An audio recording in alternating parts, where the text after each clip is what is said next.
views and opinions expressed in this program are those of the participants and do not necessarily reflect the views of BronxNet or the program underwriters.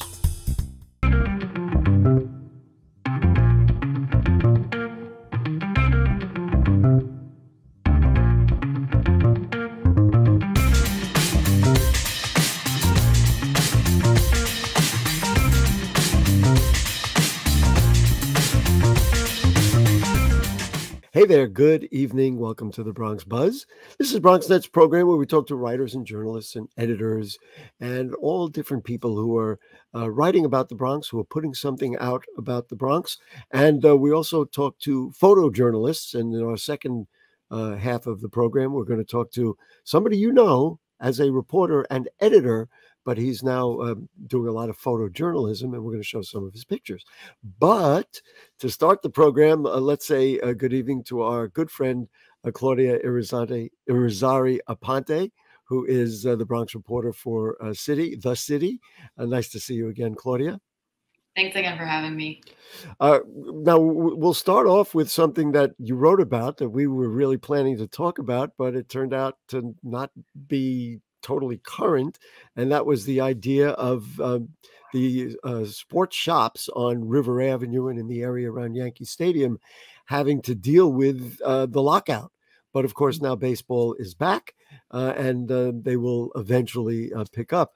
What were the concerns? And at this point, are there still concerns about them and their health, their economic health, as we get toward April 7th, which will be opening day? Absolutely. And as you said, fortunately for these businesses as well as for baseball fans, the lockout is over and the season, a full season, will begin on April 7th. You know, as we know, of course, the season is delayed. So a lot of these businesses were hoping to open to fans on the original start date on March 31st. And before that, for spring training, which would have been happening around this time, now, of course, starts tomorrow. So there is still a delay for a lot of these businesses, but of course, they still have a full season to look forward to. And the concern for a lot of these businesses during the lockout was really the uncertainty. They've had 2 years up to this point where they were mostly without fans coming into their business. Majority of these businesses really work on kind of like a hybrid schedule where they only open on days where the Bronx Bombers play home games. Right. So already, you know, we had 2020 when we had no fans. You had 2021 where the stadiums were not filled to full capacity until really July. And even then there were maybe people who were weary of attending games with, you know, Delta and then Omicron. So a lot of these businesses were really looking forward to this season. And then after months of uncertainty, now we finally know the season will begin on April 7th without any further delay. It gets so easy to say, oh, we're back. The businesses will be all right. Unless you are the one opening and closing the gates every day and writing the checks to your landlord and for your electricity and buying inventory, because you certainly want to make sure you're well stocked, because you don't make anything unless you do that.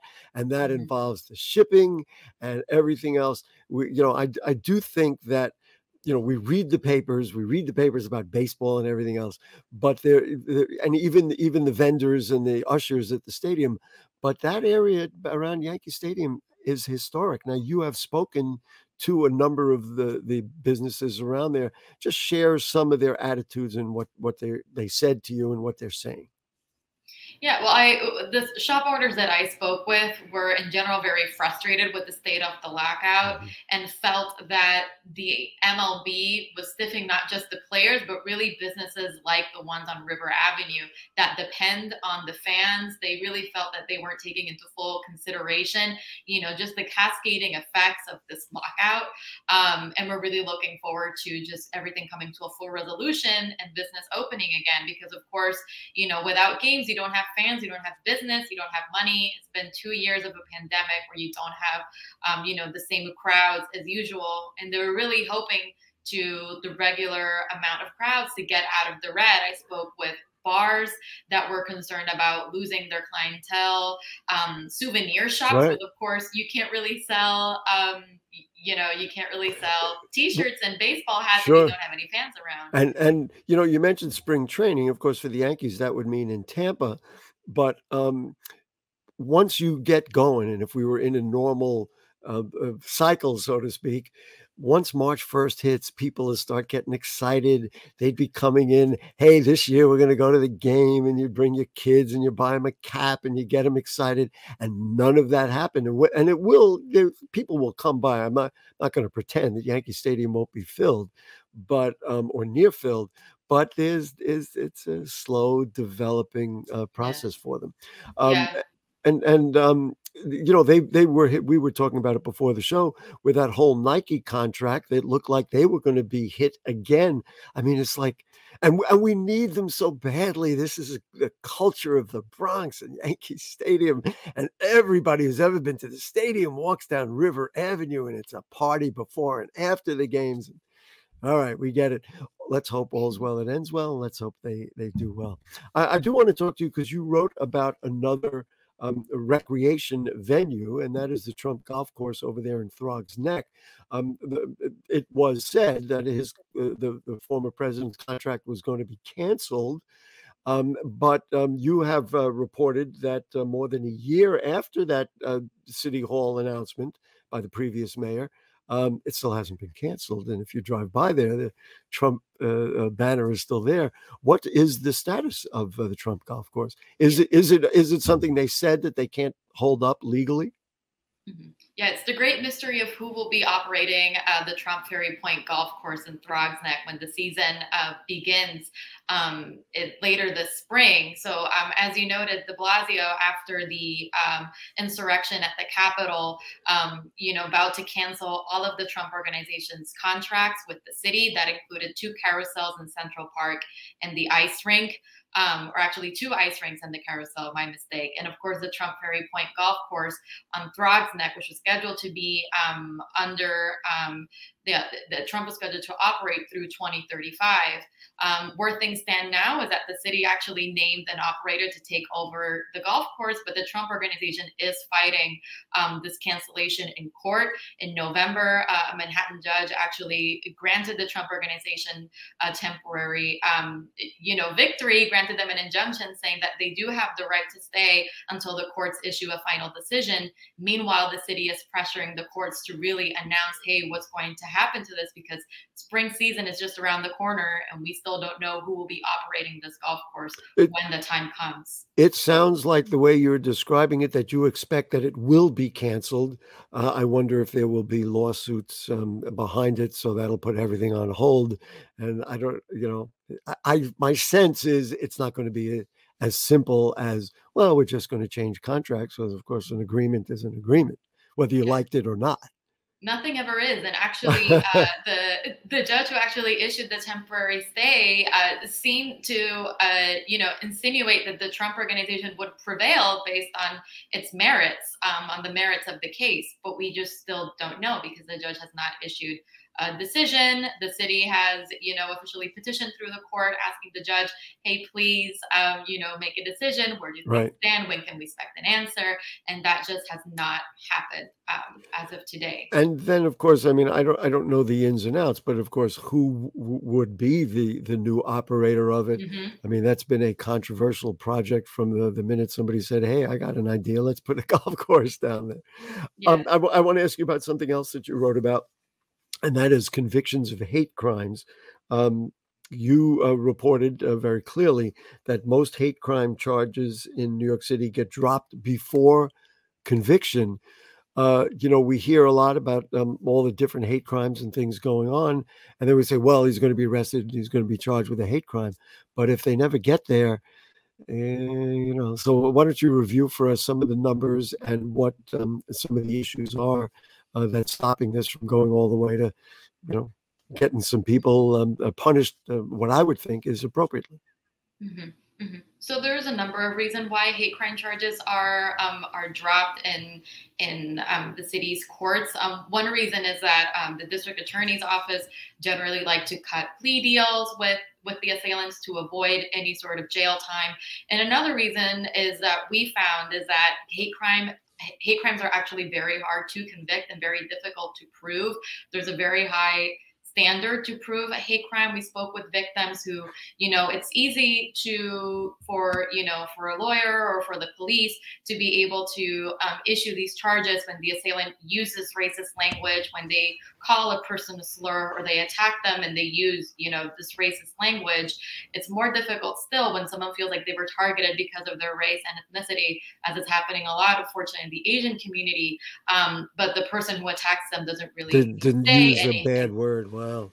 Exactly. And so that's what we're finding is a difficulty in these convictions. And the important thing to note here is that at least of the victims that we spoke with, they don't necessarily want the person who attacked them to go to jail. They understand that maybe this person has a history of mental illness, that they need help, but they're frustrated because they're forced by the system to this is really the only avenue of justice that exists at this point, and even this is failing most of the time for these victims. The conviction rate in the Bronx District Attorney's Office over the last 5 years is just 1% of cases.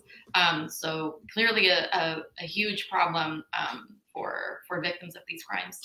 I wonder if this comes to a head, and then it becomes an issue that has to go back to the state legislature for them to rewrite the rules, so to speak. So we can do it. Listen, we only have a minute or two left. I'm just so interested in all young reporters who start covering the Bronx. How's it been? Has this been surprising that you get into things like the Trump presidency or into Major League Baseball? So just for you, is it a surprise? Is it frustrating? Have you learned a lot? I'm just curious about that. Oh, covering the Bronx is an absolute blast. It's the best borough. There's always so much happening. When I started covering this beat on my very first week was the Hunts Point produce market strike. And I was just like embedded in the picket line for a straight week. And then into that, going into political coverage last year with the primary elections. And then, there's always things happening in the courts. Yankee Stadium and the Trump golf course, always, a very rich story material. So I definitely appreciate it. The way that I always look at it with the interviews I do with people like you and others, it's like undiscovered territory.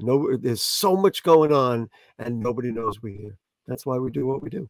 Anyway, Claudia Irizarry Aponte, thank you so much. Boy, are we grateful that you are covering the Bronx. We really appreciate all the great work that you're doing. And I can guarantee we're going to invite you back here to talk more. Thank you. It's so sweet. Thanks again for having me. We're going to take a short break. And when we come back, we're going to talk to someone who is or has been covering the Bronx for many years. And he's now a wonderful photojournalist. And we'll do that right after we take this break. Don't go away.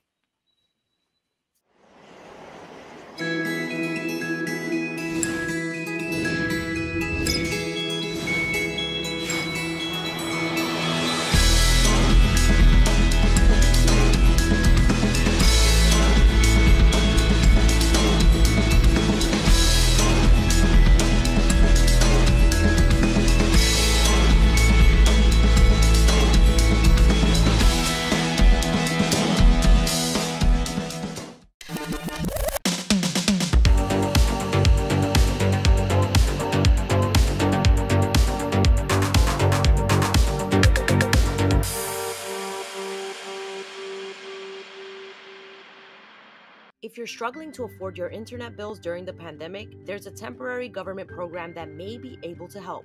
It's called the Emergency Broadband Benefit, and it provides up to $50 monthly discount on your broadband bill to qualifying households. Find more information about the program, including if you qualify and how to enroll, at fcc.gov/broadbandbenefit, or call toll-free at 833-511-0311. That's 833-511-0311.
All right, back with you on the Bronx Buzz. This is a segment I always look forward to because he's a good friend, a journalist, a good friend of the Bronx for many, many years.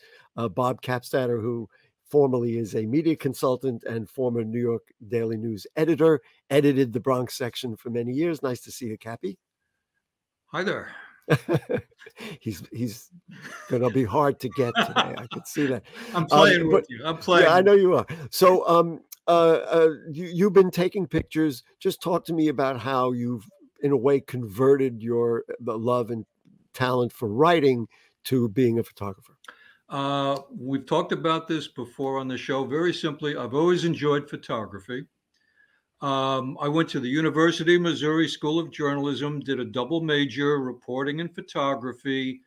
Then I figured out 2 cameras in a camera bag, reporter's pad and a pen, which works better for me, which is easier. So good thinking. And, so you did that first, but now, I mean, I see many of the pictures, you post them personally on Facebook, and this series that we're going to look at tonight is dance photos. I mean, what made you say, hey, I got a lot of these? Well, it's first of all, Bob Kappstatter, Instagram also, if you want to check out the collection. Actually, it started after I left the news, and I was also editor over at the Bronx Times. And then I went to work for a local elected official. And part of the job was going to all of these events and, making sure he got his picture taken. And some of the electeds would hold these parties, these dances. They'd call them abrazos, embraces. Mob scene. People would come. They'd get a free meal and dance music. So I started taking pictures of the dancers. And I'm going to introduce, because we're going to get right to the photos. Sure, let's go to it. What I'm going to say is, to me, what this shows is inside what it's like to be in the Bronx. I'm going to take my glasses off. I'm getting reflections. All right. Okay. You're handsome. Where are you? Where'd you go? All right, let's go. Let's roll these photographs. Numero uno, look at this. Okay. This was an annual festival on Morrison Avenue every year. Politicians sponsored it. And I see this couple dancing. I think I knocked off about five shots on it. And later, as I'm editing the photo, I'm saying, crop this down and look at the intensity of this couple. And the intensity of them together. Yeah. There's affection, there's care, there's respect in there. And for me, it's the kind of photograph that shows people of the Bronx that nobody knows about. You know what I mean? Nobody talks about. And nobody dances like Bronx people when there's a hot Latin band. All right, let's see the next one. Yeah, absolutely. Same thing. Morrison Avenue Festival. This was the most recent one. Just another great looking couple, a great shot to grab. I think I had about 5 frames on this one also. It just captures, I have to tell you, it just captures the pride of the Bronx, of Bronx people. This is who we are. Obviously, summertime. Do you shoot them in color and then just decide to black and white them? Or do you shoot black and white? I've been switching back and forth. Sometimes I don't get the same sharpness when I convert from color to black and white. So pretty much black and white most of the time now. And if you're a photographer, try taking a look at your old color photos out there, folks. And make them black and white. Look in black and white, especially with people in them. Let's look at the next one, because I want to keep going. But the black and white makes it look like it's like timeless. In other words, like when I looked at it, I said, these probably are from, because I know you've been in the Bronx for many years, 10 years ago.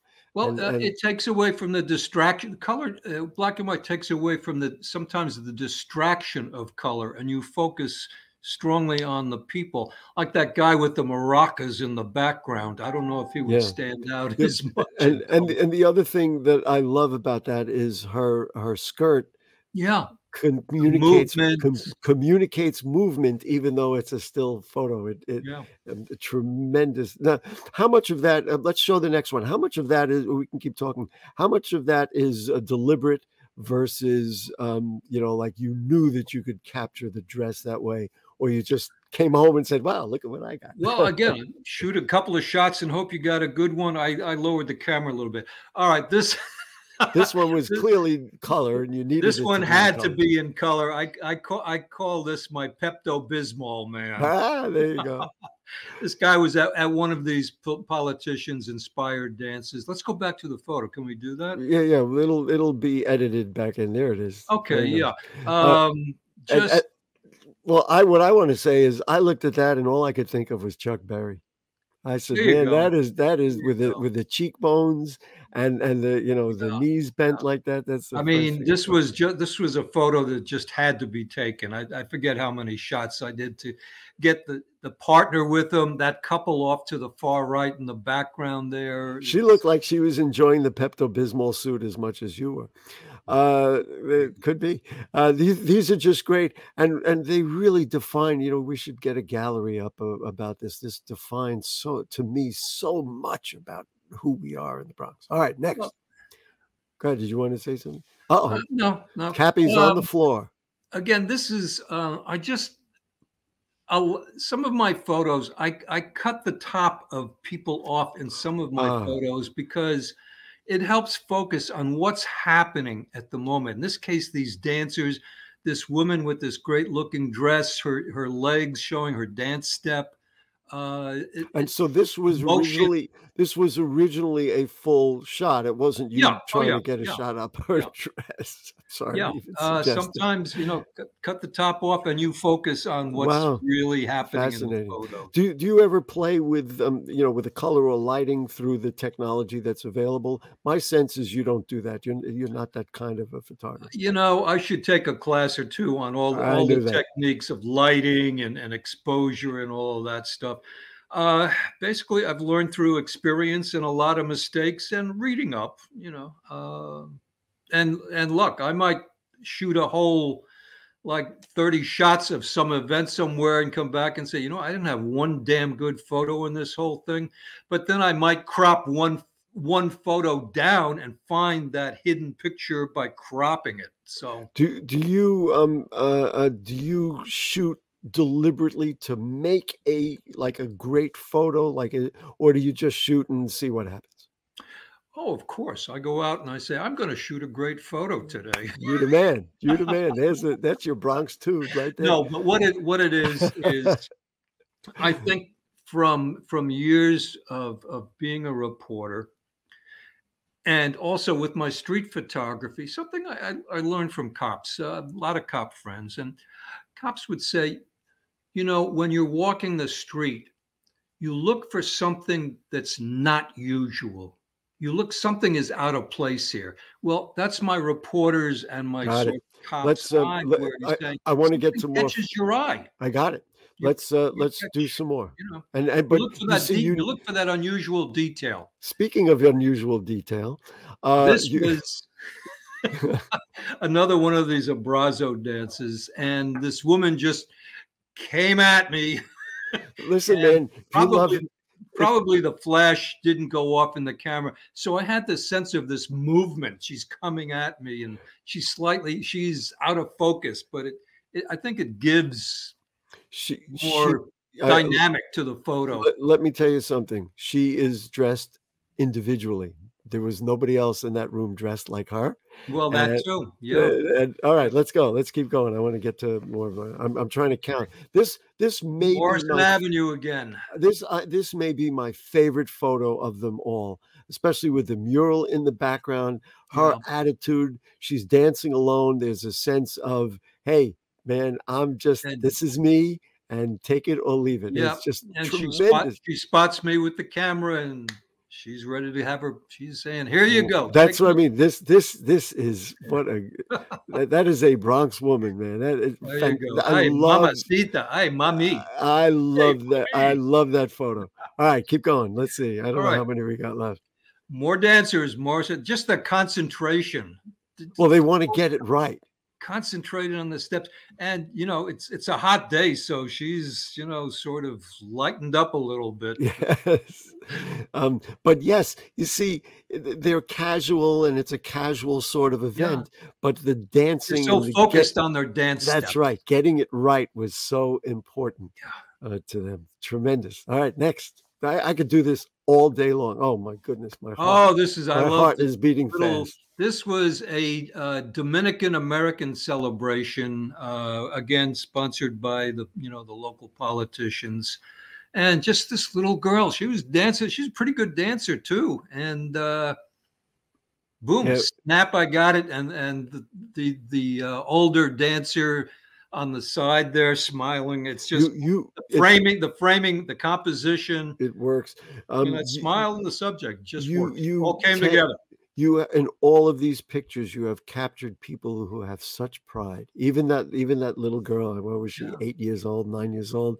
Such pride in being who. Listen, I got to tell you, when I get the picture, man, you know, my heart. Really? Holy cow! Wow. Fantastic. Wow. Oh, that's great. That's why I enjoy it so much. I don't want to say on the air. It's almost like sex, but so I won't say that. No, try not to say that. I do want to keep my job. All right, next. This is actually she was a local judge, Bronx judge's mother. I wish I could remember. Wow. And she has since passed, but I'm sorry. She just loved dancing. She was at all the dances. And again, I've cropped out the people around her so that she's the center of attention and she's just enjoying herself. Wow. And well, whatever. You know, what we've learned from these photos, age doesn't matter. The pride just comes through. Goodness gracious. All right. We got one more, I think, and we're just enough time to fit it in. Oh, there's just a happy guy. He's just saying, I'm happy. I love tremendous. This. Bob, so we're just about out of time. You're gonna go out and shoot more. What I want you to do is pick up another theme, go through your photos, and then that'll be the next time we invite you. You know, I'd love to show you. For the last year, I've been working with a motorcycle gang in Brooklyn. Oh, it's not the Bronx. I'm sorry. We'll take a look. Listen, man, we got to run. Okay. My good friend Always Bob good Kappstatter, to talk. Always good to be on the show. I'm gonna give him a long distance virtual hug. And we thank you and thank you for your great work over the many decades here in the borough of the Bronx. And guess what happens now? That's the end of the program. And we will see you next week.